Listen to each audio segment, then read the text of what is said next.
Hi, my name is Pam from Friends of God.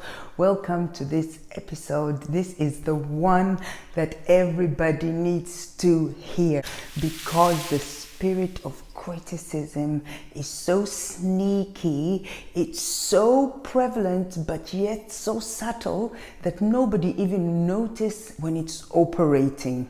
Look, we'll have moments of hits and we'll have moments of miss, but I want to teach you today to be able to recognize when the spirit of criticism is operating in somebody who is near you, who even prophesies to love you, because sometimes they talk about love. Actually, the spirit of criticism hides behind love, usually after it has told you what it needs to tell you, and you will recognize it. Afterwards, you just feel discouraged and quite frankly, insecure, no matter how confident you are. There are two things that you must never ever do. If you've seen something in somebody you profess to love, or somebody you know that is bothering you, number one, don't text it to them.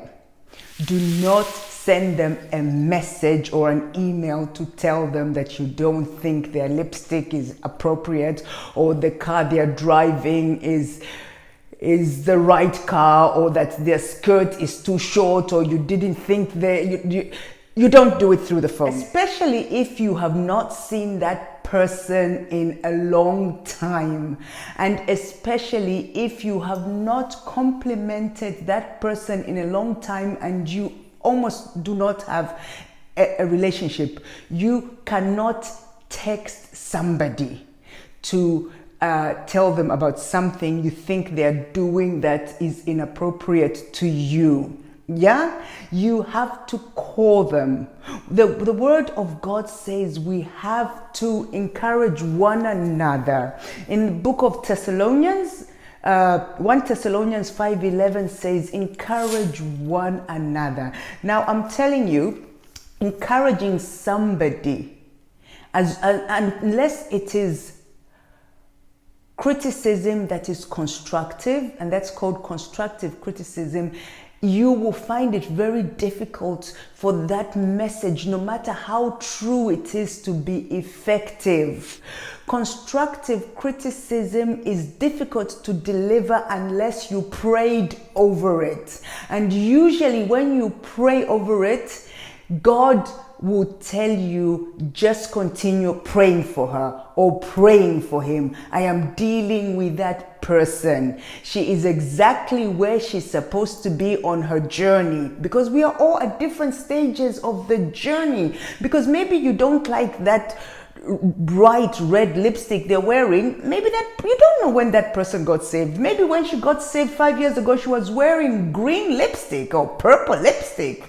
And maybe she's making steps forward, and you just get a snapshot of that phase of their journey. You think you are helping them. Actually, you even discourage them, because now they feel insecure, because maybe yesterday they made 3 steps forward and they were feeling very good about themselves, and you come along and you say to them, I don't like that, and you discourage them. The second thing that if you pray over it that God will not say to you is, after you have prayed and handed it over to him, God is never ever going to say to you, send her a text, send him a WhatsApp and tell him exactly what you think, because the word of God in Matthew 18:15 to 17, I will read, says, moreover,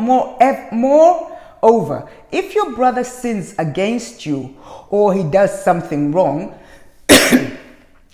go and talk to him. Go and tell him his fault between you and him alone. Go and talk to him. If he hears you, you have gained your brother or your sister. A lot of times now, because it's the time of technology, we never call that person and say, can we have a coffee? It's different when you tell somebody something that you think they should change, if you are looking at them in the eyes.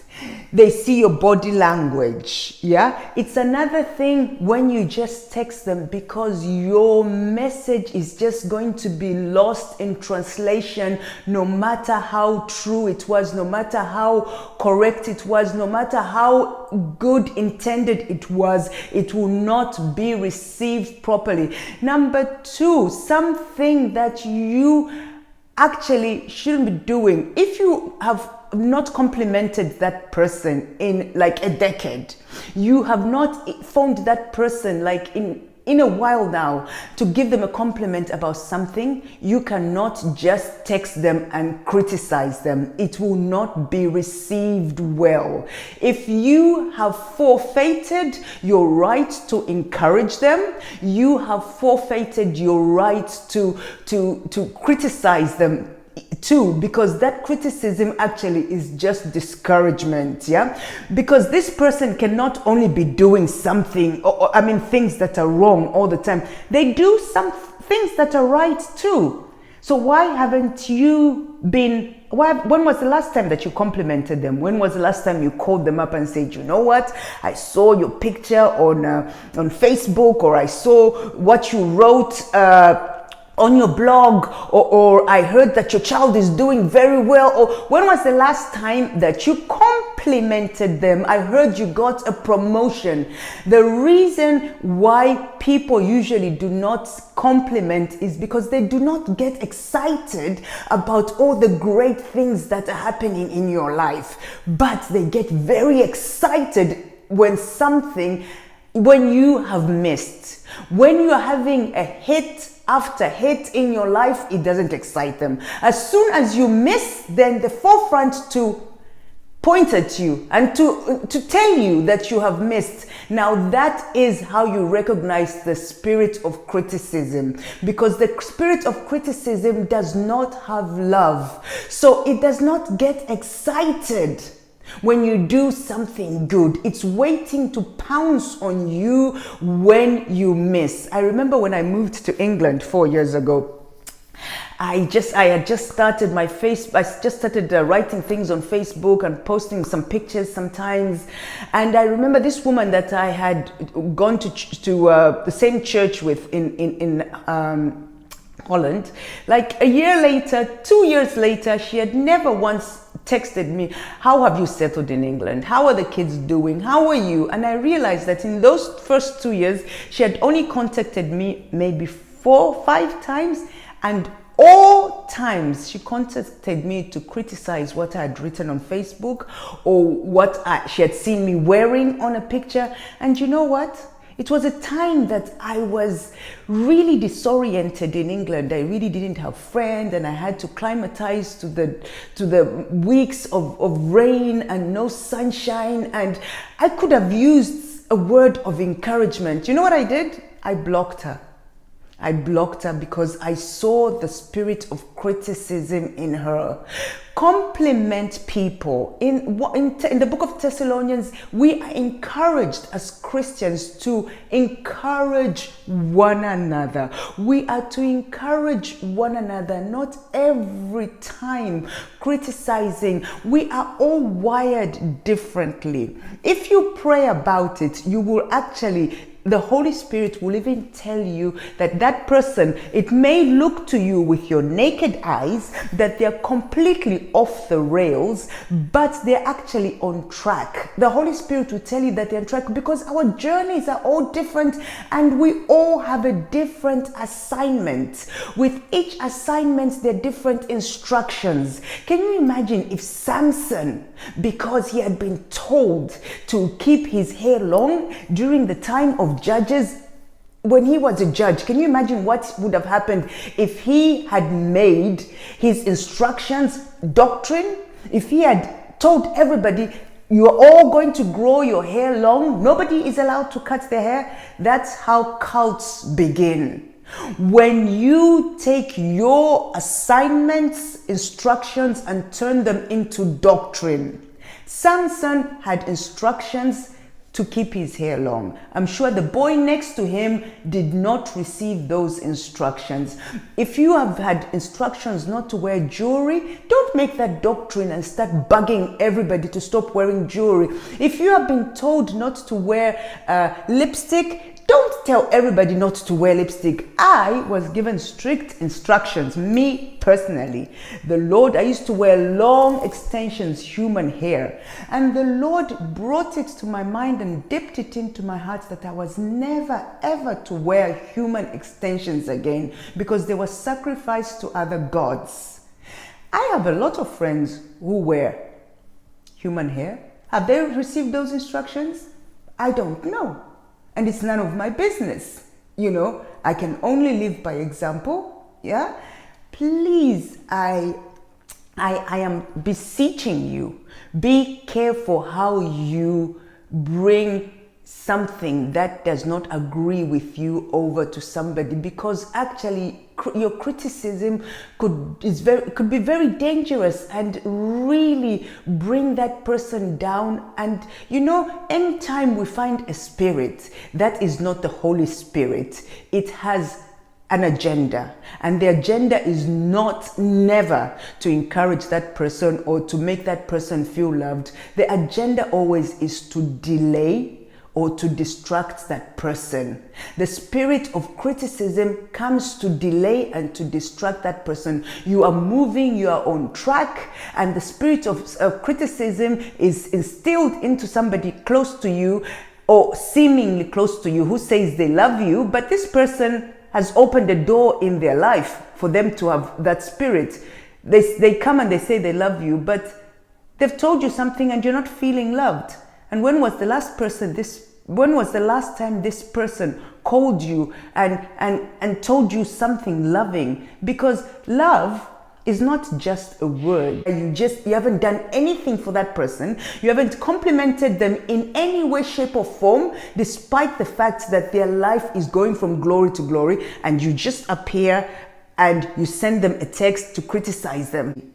Go and talk to them. And if you really believe that you love somebody, give people compliments. When was the last time you complimented somebody? Everybody needs encouraging. No matter how confident they look, no matter how successful they look, we all need encouragement. When was the last time you told somebody the hair was nice? When was the last time you told somebody? But we only notice when somebody does something wrong. That is the spirit of criticism. When you see a person operating in that spirit, move away from them, because they have issues. They do notice the good things that you do, they just don't get excited about them. They only get excited enough to do something about it when you miss. Yeah? When you miss it, they get excited enough to tell you about it or to write to you about it. Just don't mind them. Move on. If they think your dressing is not right, you cannot please everybody. You cannot please everybody. I remember there was a time I stopped wearing makeup and I had my natural hair, and I was going through this very religious stage, and I had people writing to me, why are you beginning to look like an old woman? Why are you beginning to look all kinds of names? And you know what? When I snapped out of that religious mode, I had people telling me all the time, you dress too sexy. Why do you dress like this? And why are your shoulders showing and your lipstick? You cannot please everybody. Even Jesus himself did not manage to please everybody. Just make sure that you please 3 persons. When you dress for 3 persons. You dress for God, you dress for your husband, and you dress for yourself. And if you're not yet married, you dress for God and you dress for yourself. God looks at the heart. It's not that you dressing in white from head to toe, you covering your head, you wearing a long skirt that's going to bring you into heaven. It is the purity of your heart. God searches the intentions of man. It's not about the outside. The outside is just tradition. It's just religion. It's about your relationship here with God. Yeah? If you enjoyed this video, please give it a like, subscribe to my channel, and please share. Until next time, I love you and stay focused because Jesus loves you.